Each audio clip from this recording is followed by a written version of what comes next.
고난주간 일주일 5일간 이제 예수님의 행적을 쭉 이렇게 쭉 봤고요. 네, 이제 새벽에 예수님이 이제 우리가 아는 대로 불법 재판 빌라도의 판결에 의해서 이제 잡혀가셔서 십자가를 지시고 우리 시간으로는 오전 9시에 십자가에 달려서 오후 3시에 이제 무덤에 이제 장사 지내게 됩니다. 그때 역할을 했던 사람이 오늘 본문에 기록되어 있는 아리마대 사람 요셉 그리고 니고데모입니다. 그래서 오늘 이 두 사람을 잠깐 생각하면서 또 은혜를 나눠야 되지 않겠나. 이제 이 요한복음을 기록하면서요, 요한이 영생이 있음을 알게 한 기록 목적을 분명히 가지고 있는데요. 그래서 21장에 보시면요, 갈릴리로 이제 제자들을 이제 부르십니다. 부르는데 21장 1절에 보면 이렇게 말해요. 그 후에 예수께서 디베라 호수에서 또 제자들에게 자기를 나타내셨으니 나타내신 일은 이러하니라 이렇게 나오거든요. 여기 나타냈다고 하는 이 단어가 요한복음에서 딱 2번 나오는 단어입니다. 언제 나타내셨냐 하면 가나 혼인잔치에서 나타내셨을 때, 표적을 나타내셨을 때, 그죠? 그때 처음 쓰셨고, 그리고 요한복음 21장에서 이 단어를 한 번 더 씁니다. 기록한 목적이 뭐냐면 그분은 하나님이라는 거예요. 그리고 하나님이 누굴 부르시는 겁니까? 제자들을 갈릴리로 불렀는데 제자들은 뭐 하고 있었어요? 너희가 먹을 걸 줘라. 그러니까 쉽게 말하면 얘들아, 너희에게 고기가 있냐? 이렇게 물어보시거든요. 없습니다. 그랬더니 배 오른편에 던지라. 그러면 잡으리라. 153마리를 잡죠. 그리고 그들에게 어떤 은혜를 주십니까? 영적으로 이제는 사람 닦는 어부가 되게 하시는 그 목적을 이룰 수 있도록 그들을 보내게 됩니다. 그래서 요한복음 21장은요, 우리가 볼 때는 사랑의 고백이 초점이 있는 것이 아니라 사실은 뭐예요? 나타내심에 초점이 있습니다. 나타내셨다. 누가요? 하나님이신 그분이, 그죠? 드디어 표적을 통해서 가나 혼인잔치를 통해서 천국잔치, 천국의 시작을 알리셨고, 그리고 그것을 이루시면서 이제 누굴 보냅니까? 제자들을 세상에 보내는 거예요. 내가 너희로 사람을 낳는 어부가 되게 하겠다고 처음 너희를 불렀을 때 가나 혼인잔치 표적을 통해서 어떻게 해요? 믿게 되고 확신하게 했던데 그 흩어졌던 그들을 불러서 다시 어떻게 해요? 그쪽으로 보냅니다. 그래서 21장은 그런 의미로 보면 굉장히 의미가 있는 본문이고요. 저희가 특별히 요한복음 21장을 지금 강해 중에 있습니다. 강해 중에 있는데 주일 오후 이 본문하고 딱 맞닥뜨렸어요. 그래서 제가 이게 뭐 고난주간하고도 연결이 되고 또 이어서 부활주일 후에도 연결이 되고 그래서 이거는 이제 그때 주일 오후 내일 오후에 이제 좀 더 자세하게 좀 설명을 하면서 할 것 같고요. 오늘은 이 시체를 구하는 요 아리마대 요셉과 니고데모의 믿음에 대해서 잠깐 살펴보면서 은혜를 나누려고 합니다. 폭력이 수위를 넘어갔습니다. 학교 폭력뿐만 아니라 성적 타락 이미 위험 수위를 넘어간 지 오래됐고요. 하나님이 천지 창조를 창세기 1장에 하셨고 2장에 에덴 동산 낙원에 살고 있는 아담과 하와를 말씀하셨는데 그만 넘어지죠. 3장에서는 인간이 타락하고 에덴 동산을 상실하고 맙니다. 창세기 4장에 상실한 인간들에게 제일 먼저 나타난 것이 뭡니까? 바로 폭력과 살인이었습니다. 가인이 동생 아벨을 살인한 거죠. 그 다음에 일어난 사건이 뭡니까? 창세기 6장 7장에 성적 타락이에요. 그러니까 하나님의 사람들이 세상의 여인과 놀아나면서 결국은 성적 타락에 물들게 되었고 그때 성적 타락이 얼마나 도에 지나쳤는지 창세기 6장 7장에서는 하나님께서 홍수로 인간을 심판하셔야 되겠다. 왜요? 그렇게 하지 않으면 더 이상 방법이 없겠다 이렇게 생각했던 거죠. 그런데 그게 거기서 끝났습니까? 아니요, 이어지죠. 인간의 교만은 극치에 달하고 영적 부패 그 본보기인 바벨탑을 창세기 11장에 등장시키고 또 13장에서는 인류 역사상 성적 타락의 전형인 소돔 고모라가 등장합니다. 또 이후에는 인간의 폭력, 성적 타락, 영적 부패의 문제 이것은 성경 전체를 통해 끊임없이 계속해서 제기되고 계속되고 있는 문제입니다. 이와 같은 성경적 사실은 무엇을 일깨워주냐 하면요, 오늘 우리 사회가 직면하고 있는 모든 병리 현상은 결코 어제 오늘의 일이 아니라는 거예요. 처음서부터 있었던 일이고 그것의 반복입니다. 인간의 타락과 더불어 인간의 역사 속에 늘 있어 왔고 앞으로도 그럴 것이고 그때보다 더하면 더해지 덜하지 않을 거라는 거죠. 주님이 오시는 그날까지 우리는 바벨탑을 쌓아 올릴 것이고 소돔 고모라는 점점 더 번창할 것이고 폭력을 숭상하는 가인들 역시 사라지지 않을 겁니다. 성자 하나님이신 예수께서 인간의 몸을 입고 이 땅에 오셨는데 궁극적인 목적이 뭡니까? 십자가를 지신 목적이 뭡니까? 바로 이 천국을 잃어버린 파라다이스를 잃어버린 인간들에게 하나님의 나라 에덴을 회복시켜 주시기 위해서 이 땅에 오셔서 우리가 져야 될 십자가를 하나님이 담당시키신 그대로 우리 대신 십자가 지신 겁니다. 영적 고향으로 되돌아갈 길을 제시해 주시기 위함입니다. 세상이 아무리 어둡고 이렇게 혼탁한 가운데 있다 할지라도 소망이 있는 까닭은 예수님이 십자가를 지셨고 부활하셨기 때문입니다. 주님의 3년여 공생애 속에서 주님의 구원받은 사람들의 면면을 가만히 들여다보면요, 한결같이 다 율법의 죄인입니다. 다 정죄당한 사람들이에요. 예수님의 십자가의 죽음과 부활에 혁혁한 공을 세웠던 사람 가운데 한 사람이 막달라 마리아인데, 이 사람은 성적 타락에 극치할 수 있는 창녀였고 예수 그리스도 안에서 새로운 에덴, 그죠? 하나님이 주고자 했던 그 에덴을 회복한 거듭난 사람이 됩니다. 사도 바울은 돌로 사람을 쳐 죽이는 폭력 신봉자였습니다. 자기 율법에 거치는 사람들은 거침없이 살인하려고 했고 옷을 지키는 그런 사람이었어요. 근데 그가 그리스도 안에서 부활하신 주님을 만나면서 하나님의 나라 천국의 증인으로 부활하신 주님을 만나면서 새롭게 달라집니다. 세리장 삭개오는 영육간의 부패한 자의 표본입니다. 그런데 그를 부르시는 주님 앞에 그가 회개합니다. 그리스도를 만남으로 에덴의 참된 실천자가 됩니다. 새롭게 인생을 설계합니다. 예수를 믿는다고 하는 것은 잃어버렸던 천국을 회복하는 것을 말합니다. 우리 어떤 상황 속에도 변함없이 우리가 주님을 사랑해야 되는데, 이유는 주님은 우리에게 잃어버렸던 천국을 주시기 위해서 길이요 진리요 생명이 되셨기 때문입니다. 그거 말고는 생명이 없고 그거 말고는 길이 없고 그거 말고는 진리가 없는 거예요. 십자가에 못 박히신 예수님이 드디어 운명하셨습니다. 로마 군병 한 명이 예수님의 사망을 확인하기 위해서 창으로 옆구리를 찌르니까 피와 물이 쭉 흘러내립니다. 더 이상 찌르고 올라갈 이유가 없어요. 왜요? 이미 운명하셨기 때문에. 원래는 뭐 어떻게 했어야 됩니까? 죽지 않으면 좀 덜어주려고, 고통을 좀 덜어주려고 어떻게 했냐면요, 쇠몽댕이 같은 거로 다리 뼈를 부숴버립니다. 그런데 성경 말씀 그대로 다리뼈를 부술 이유가 없었어요. 왜요? 이미 운명하셨기 때문에. 그러니까 다리뼈를 꺾을 필요가 없었던 겁니다. 심장 파열로 이미 운명하신 뒤였습니다.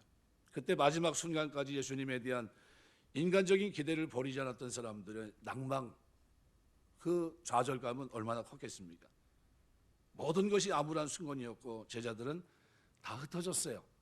그런데 그 흩어진 그들을 다시 갈릴리 바닷가에서 만나시면서 자신을, 부활하신 주님이 자신을 나타내십니다. 세 번째 나타나신 거거든요. 그 나타났다고 하는 그 단어가 요한복음에서 딱 두 번 나오는 단어예요. 가나 혼인잔치에서 표적을 통해 나타내실 때와, 그리고 갈릴리에서 부활하신 주님이 자신을 세 번째 나타내셨지만 그때 그 단어를 씁니다. 뭐예요? 부활하신 주님이 드디어 할 말이 있다는 거예요. 뭡니까? 너희는 고기 물고기 잡고 있는 그들을 붙잡아서 어떻게 해요? 이제는 사람을 낚는 업으로 내가 너희를 처음 부른 그대로 목적에 맞게끔 너희를 쓰겠다는 거예요. 그리고 그들에게 사명을 주시고 세상을 향해서 보내십니다. 이게 요한복음 21장이에요. 근데 오늘 본문 38절은 이렇게 표현합니다. 38절. 아리마대 사람 요셉이 등장합니다. 예수의 제자이나 유대인이 두려워 그것을 숨겼더니 이일 후에 빌라도에게 예수의 시체를 가져가기를 구했다. 빌라도가 허락했다. 이에 가서 예수의 시체를 가져갔다. 이게 무슨 얘기냐면요, 서로 힘든 겁니다. 이 시체를 어떻게 처리할 것인가 라는 문제는 고민거리입니다. 사실은 빌라도는 손을 씻었던 사람이거든요. 이건 나와 관계없다 했던 건데 거기서 죽는데 내어줬으니까 시체를 처리할 거, 그 다음에 또 어떤 문제가 있습니까? 그것을 무리하게 요구하면서 대제사장들과 그 당시에 사내들인 공의에 소속되어 있는 사람들은 예수님을 죽이자 했는데 반대했던 사람이 누굽니까? 이 사람이에요. 오늘 본문에 기록되어 있는 니고데모와 여기 오늘 기록되어 있는 아리마다의 사람 요셉입니다. 이 공의의 언이거든요. 이게 무슨 얘기냐면 그 70인 가운데 한 사람이라는 거예요. 재판권이 있는데 유일하게 반대한 겁니다. 예수님을 죽이면 안 된다. 그거는 죄가 없는데 어떻게 우리가 죽일 수 있느냐. 이렇게 옳은 소리를 했던 사람입니다. 나머지는 다 뭐예요? 죽이자고 했던 겁니다. 그러니까 문제가 뭐냐면요. 이렇게 되면 만일 그러면 그가 평상시 얘기했던 대로 죽었다가 3일 만에 살아나면 어떻게 될 거냐? 그러면 또 다른 문제가 생기지 않겠느냐? 그러면 어떻게 할까요? 그러면 군사를 통해서 지키자. 그래서 지키고 있었던 겁니다. 로마 군사를 세워서 문 입구를 지켰던 겁니다. 그리고 오히려 그것이 부활의 증거가 됩니다. 그래서 옷을 나눠서 제비 뽑는 그 장면서부터 해가지고 그 일련의 사건들. 그러면서 나중에 누가 그런 고백을 합니까? 군인들이 고백을 해요. 그는 실로 하나님의 아들이었다 라는 고백을 누구 입에서 합니까? 예수 믿는 사람들이 아니라 믿지 않는 전혀 상관없는 군인들의 입에서 그렇게 나옵니다. 시체는요, 절망과 부정과 비탄의 상징입니다. 가족 외의 사람이 타인의 시체를 구한다, 통상적인 얘기가 아닙니다. 이 있을 수 없는 얘기입니다. 아리마대 출신 요셉이라는 사람은 빌라도에게 예수님의 시체 가져가기를 구했다 그랬습니다.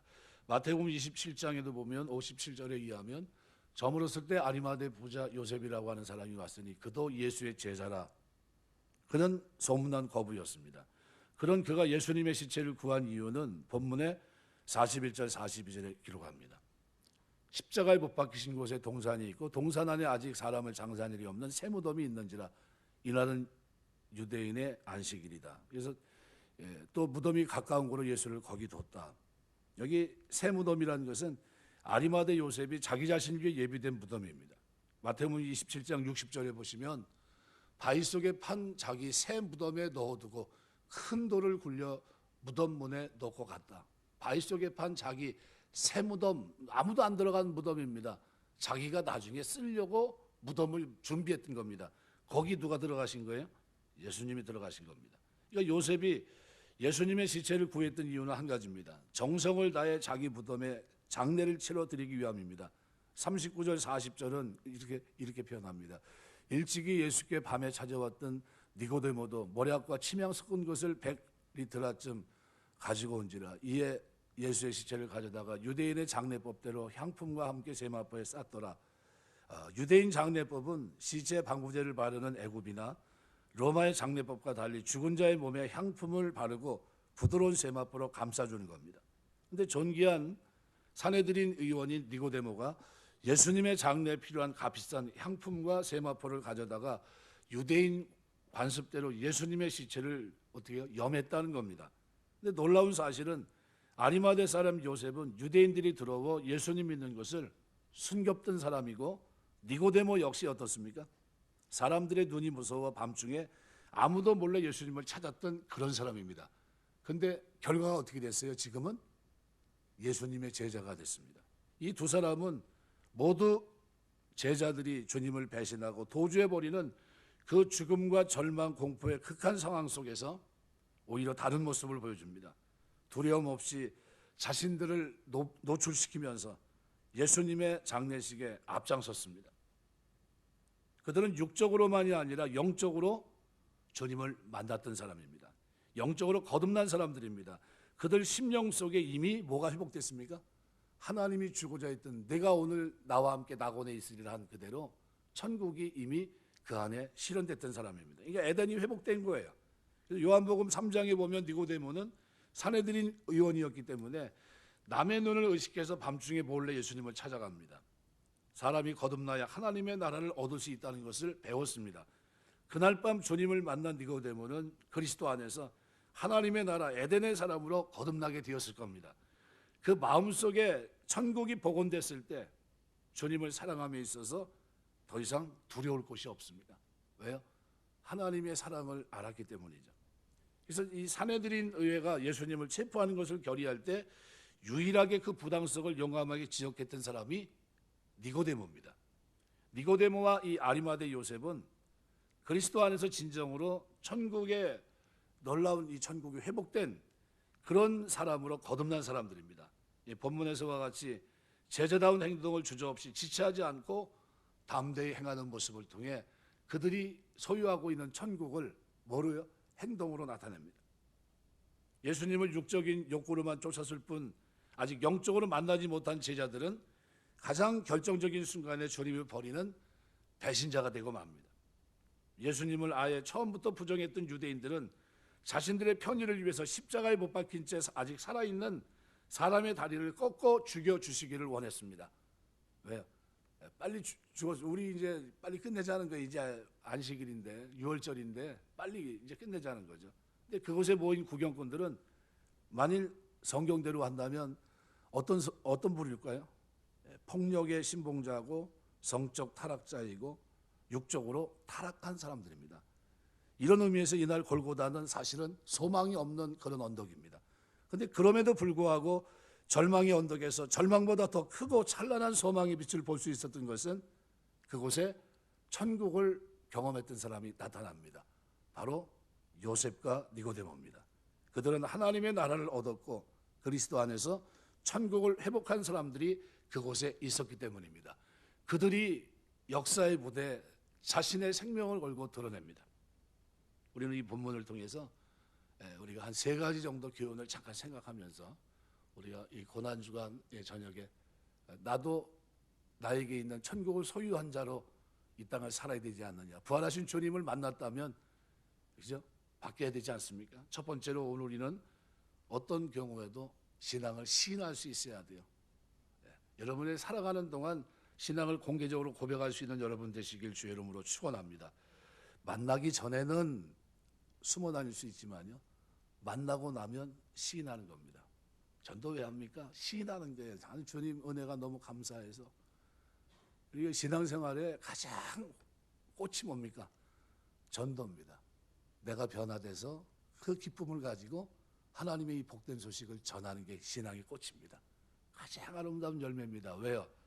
부활하신 주님이 천국을 길을 생명이 되신 그분이 제자들에게 2번 딱 그죠? 하나님의 하나님 되심을 나타냈다고 그랬죠.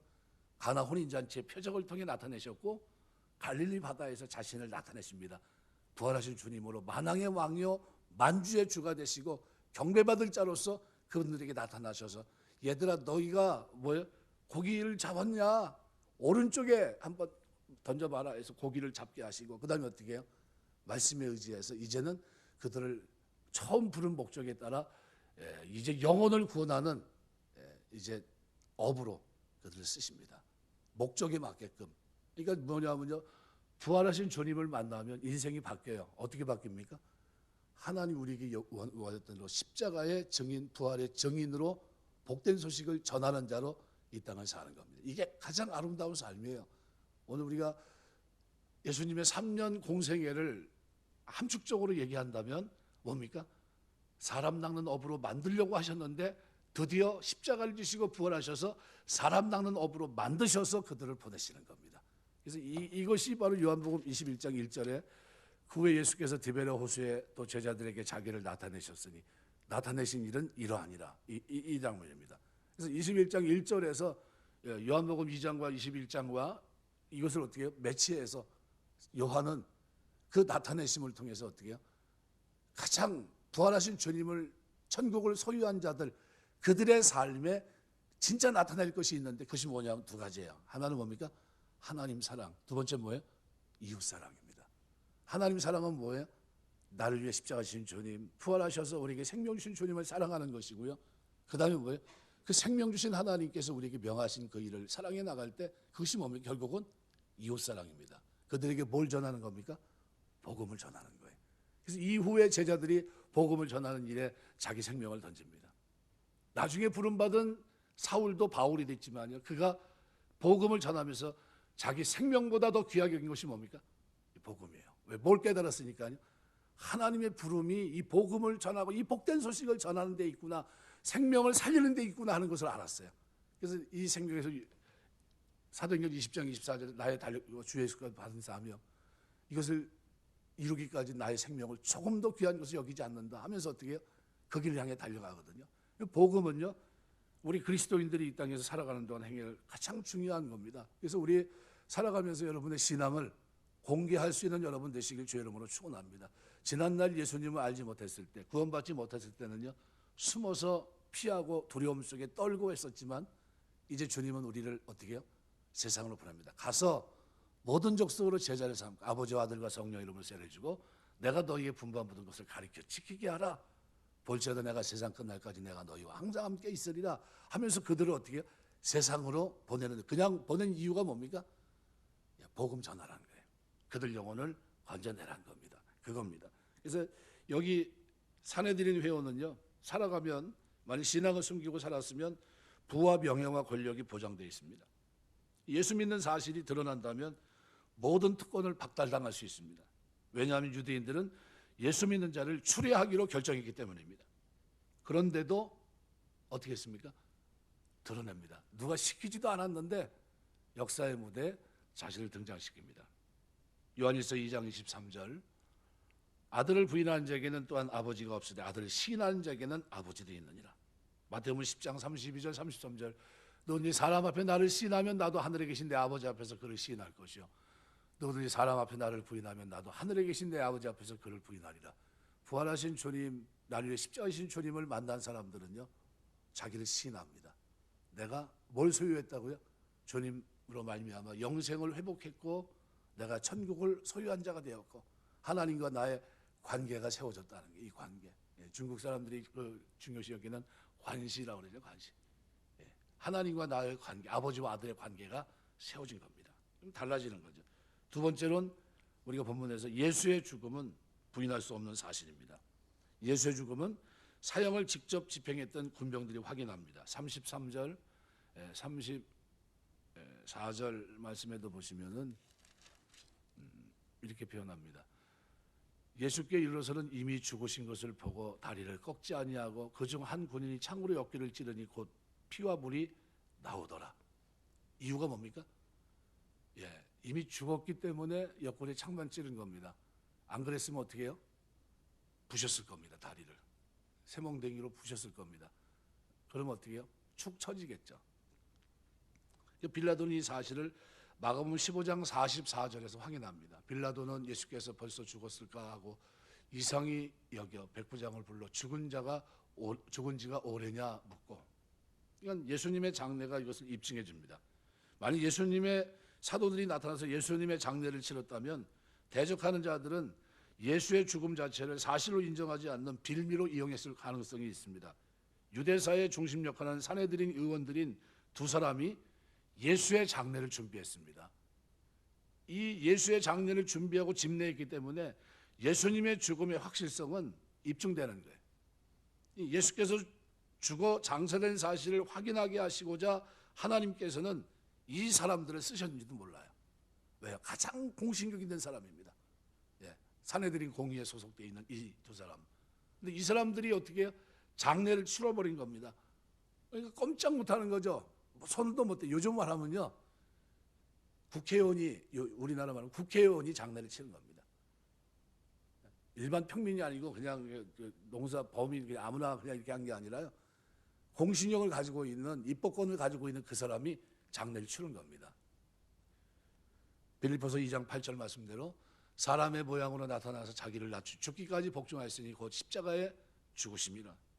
예배소 5장 2절, 그리스도께서 너희를 사랑하신 것 같이 너희도 사랑 가운데 행하라. 그는 우리를 위해 자신을 버리사 향기로운 제물과 희생 제물로 하나님께 드리셨느니라. 마가복음 15장 37절, 예수께서 큰 소리를 지르시고 숨지시니라. 분명히 얘기합니다. 예수님의 죽음을 부인할 수 없는 사실이라는 것을 성경은 말씀합니다. 그리고 오늘 본문에서 또 하나는 41절에서 42절 말씀입니다. 오늘 읽은 말씀 보면 새 무덤이 있는지라 이날은 유대인의 줄무일이요 또 무덤이 가까운 거로 예수를 거기 두니라. 요셉이 자기 소유로 되어 있는 새 무덤에 예수님 시신을 매장한 사실이 있습니다. 예수님은요, 이 땅에 올 때 빌린 짐승의 구유를 통해 오셨고요, 가실 때 빌린 남의 무덤을 쓰셨습니다. 소유가 하나도 없어요. 이 땅에 가지고 온 것도 없지만, 그죠? 무리하게 이렇게 하지 않으셨다는 거죠. 예수님의 제자된 성도들이 본받아야 될 태도 가운데 하나가 바로 이겁니다. 살아가면서 천국에 많이 싸시길 주의 이름으로 축원합니다. 뭐만 진짜 하나님 앞에 쓰인 거냐면요, 내가 주를 위해 복음을 위해 헌신한 것, 그것만 하나님께 쓰인 겁니다. 하나님 우리에게 주신 시간과 물질 많은 것들이 있는데요, 그 많은 것 가운데 육신을 위해서가 아니라 하나님의 영적인 일을 위해서 여러분이 많이 쓰시다가 주님 앞에 쓰시게 되시길 주의 이름으로 축원합니다. 많은 일을 해야 돼요. 선한 일을. 예수님의 제자된 성도들이 본받아야 될 태도가 그겁니다. 디모데후서 6장 7절, 우리가 세상에 아무것도 가지고 온 것이 없으며 또한 아무것도 가지고 가지 못한다. 누구나 죽으면 빈손으로 흙으로 돌아갑니다. 창세기 3장 18절 말씀대로 땅이 내게 가시덤불과 엉겅퀴를 낼 것이라. 내가 먹은 것은 밭의 채소다. 그러니까 소유에 집착하는 것은 어떻게 보면 초점을 잘못 맞춘 겁니다. 천국을 소유한 사람들은 뭐에 초점을 맞춰야 됩니까? 선한 청지기처럼 이 땅을 살아내야 됩니다. 물론 재물을 소유해서는 안 된다는 말이 아닙니다. 성도는 누구보다도 더 열심히 일하고 성실하게 살아야 되고 또 많은 재물을 최선을 다해서 얻어야 됩니다. 뭐 때문에요? 하나님의 복음의 역사를 위해서 쓰임받아야 되니까요. 네. 여러분 살아가면서 주는 것이 받는 것보다 복이 있다는 사실 기억하시고요. 하나님의 복음을 위해서 주며 살 수 있는 여러분 되시길 주의 이름으로 축원합니다. 이게 얼마나 아름다워요. 우리에게 있는 모든 것은 하나님께로 받은 것이고 그분의 것이고 우리는 다만 관리를 위임받은 청직입니다. 고린도서 4장 7절 말씀대로 누가 너를 남달리 구별하였느냐?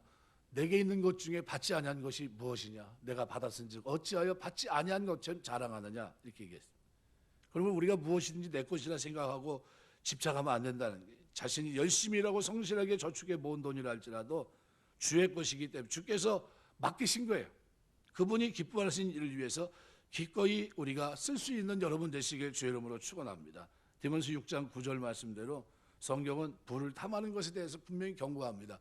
불행하는 자들은 시험과 울무 여러 가지 어리석고 해로운 정욕에 떨어지나니 곧 사람으로 파멸과 멸망에 빠지게 하는 것이라.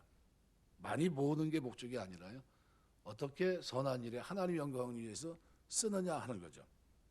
시편 62편 10절, 포악을 의지하지 말며 탈취한 것을 허망해 하지 말고 재물이 들어도 거기 치심치 말아라. 거기 마음 두지 말라는 거예요. 그럼 마음은 어디다 둬야 됩니까? 천국 백성들은 요한복음의 초점이 어디 맞춰 있다고요? 복음에 있습니다. 복음 전하는데, 복음을 통해 영생을 얻게 하는 데 있습니다. 기록한 목적대로요. 그 목적에 맞게끔 제자들을 어떻게 해요? 물고기 잡고 있던, 육신의 생명을 위해 물고기 잡던 그들을 영혼의 물고기를 잡을 수 있는 그 제자들로 그들을 세상으로 보냅니다. 그럼 부활하신 그리스도께서 자신을 나타내셔서 기적을 나타내 153마리의 물고기를 거두게 하시면서 그 나타내신 이유가 뭡니까? 바로 생명의 주가 되신 부활하신 주님이 제자들을 그 용도로 쓰기를 원하셨다는 게. 그러니까 우리가 하나님 사랑하고 우리 주님 사랑하면서 이 땅을 살아가면서 해야 될 가장 귀한 일이 뭐냐면요, 복음 증거입니다. 복음 증거. 여러분이 복음 증거한 것 때문에 예수 믿고 죄인 되었던 사람이 회개하고 돌아오는 역사가 있게 되시길 주의 이름으로 축원합니다. 하나님이 그걸 우리에게 원하시는 게, 제자들에게. 요한일서 3장 10절, 누가 이 세상 재물을 가지고 형제 궁별 보고도 도와줄 마음을 막으면 하나님의 사랑이 어찌 그 속에 거할까 보냐. 요한일서 강의를 하면서 제가 이제 요한일서의 중심적인 부분들을 다 설명을 드렸습니다. 하나님 사랑은 두 가지라고 그랬어요. 그죠? 하나는 뭐예요? 물질로서 유기체적인 형제들을, 어려움 속에 있는 형제들을 사랑합니다. 왜요? 천국에서 볼 사람들이니까요. 그 어려움을 극복하고 일어나면서 믿음 생활할 수 있도록 도와줘야 된다는 거죠. 또 하나는 뭐예요? 영적으로 일어날 수 있도록 도와줘야 된다. 어떻게? 중보기도로. 사랑은 이 두 가지로 나타납니다.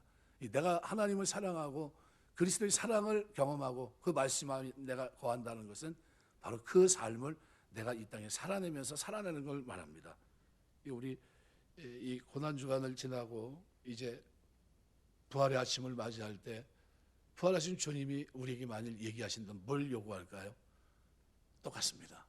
우리에게도 주님은 똑같이 얘기할 거예요. 내가 나타난 이유를 알겠냐? 물고기 잡는 너를, 물고기를 다시 어떻게 해요? 말씀에 의지해서 물고기를 잡게 하고 그리고 너희를 세상으로 다시 보내는 이유를 알겠냐? 가서 뭐를 해야 되는 거지? 하며 설명을 해줍니다. 그게 뭡니까? 복음 전하다가 순교하는 것을 설명해 줍니다. 베드로가 설명을 한참 들었어요. 내가 젊어서는 이렇게 되지만 늙어서는 이렇게 될 거다. 그랬더니 베드로가 뭐라고 얘기합니까? 그럼 주님이 사랑하시는 요한 저 제자는 어떻게 됩니까? 그랬더니 뭐라고 얘기합니까? 그건 알 바 아니고 너는 네 갈 길을 가라. 무슨 얘기입니까?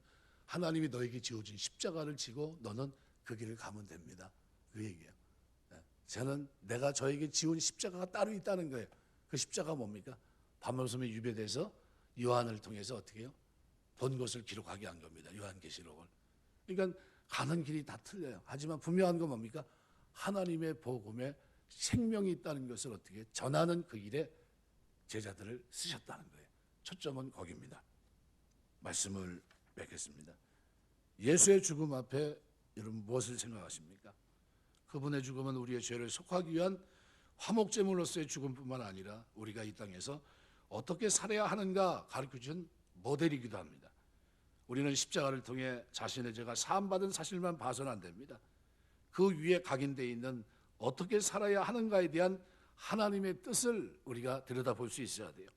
예수를 믿는다고 하면서 여전히 세상적인 삶을 살아가고 있다면 오늘 부활하신 주님은 우리에게 나타나셔서, 그죠? 세 번째 나타나신 예수님은 어디서요? 디베르 바다 갈릴리 바닷가에서 제자를 만나서 거기서 어떻게 해요? 이제는 복음으로 영혼을 구원하는 일에 너희가 살아야 된다 하면서 그들을 어떻게 해요? 사람을 낚는 업으로 그들을 사용하십니다. 그러면 예수 믿는 사람들에게 가장 하나님이 기대하는 것이 뭘까요? 따라서 하시겠어요? 사람 낚는 어부가 되자. 하나님 우리에게 기대하는 게 이겁니다. 사람 낚는 어부. 요한복음 전체를 통해서 예수님께서 우리에게 하시는 말씀이 그겁니다. 나타내셔서 기적을 나타내시고 부활하셔서 또 나타나셔서 하신 말씀이 뭡니까? 나는 경배받을 분이라는데, 나는 예배받을 자라는 겁니다. 그러면서 나는 천국을 열었다는데, 길과 진리 생명이 됐고, 그리고 비로소 기록한 목적대로 내가 너희를 쓰려고 한다는데, 그리고 그들을 이제 어떻게 보내고 있는 겁니다. 보내는 장면, 그 장면을 설명해 주고 있는 겁니다. 그래서 예수를 믿는다고 하는 것이 뭔지, 그래서 십자가 신학의 핵심은 사랑이고 사랑의 바탕을 둔 삶입니다. 그래서 성도의 신앙 고백은 형식, 입술에만 있는 것이 아니라 수반되는 삶에 있습니다. 그 삶에는 반드시 뭐가 있어요? 하나님 사랑과 이웃 사랑이 있고요. 그 이웃 사랑과 형제 사랑을 여러분이 잘 이해하셔야 돼요. 우리가 전체를 다 사랑할 수는 없지만 누군 사랑해야 돼요? 그리스도 안에 한 자매 형제된 거듭난 성도들을 사랑해야 됩니다. 어떻게 사랑해야 됩니까? 주님께서 끝까지 사랑하신 것처럼 사랑해야 돼요. 끝까지. 이 계명을 우리에게 주신 겁니다. 새 계명을 주느니 서로 사랑하라. 내가 너희를 사랑한 것 같이 서로 사랑하라. 어떤 사랑으로요? 아가페 사랑으로. 왜요? 천국에서 피로 값지고 사신 하나님 백성, 국적을 뛰어넘어서, 혈통을 뛰어넘어서 하나님의 자녀가 된 자녀들끼리 어떻게 해요? 사랑하라는 게, 이것이 초대교회가 공동체 속에 있었던 이유 중에 하나입니다. 지금 그렇게 살려면 살지 못하겠지만요, 다시 오실 주님이 우리에게 요구하고 있는 삶의 모습은 여전히 똑같습니다. 살아가는 동안 하나님의 복음의 역사를 위해서 여러분이 기도도 하시고 사랑도 베푸시고, 그러면서 그리스도 안에서 끈끈이 유기체로 묶여져서 많은 영혼을 빛 가운데 인도하는 그 일에 쓰임받는 천국을 소유한 신라곤 한 사람이 아니라 등락원, 천국을 얻은 사람들의 삶이 오늘 저와 여러분의 삶이 되시길 주의 이름으로 축원합니다. 기도하겠습니다.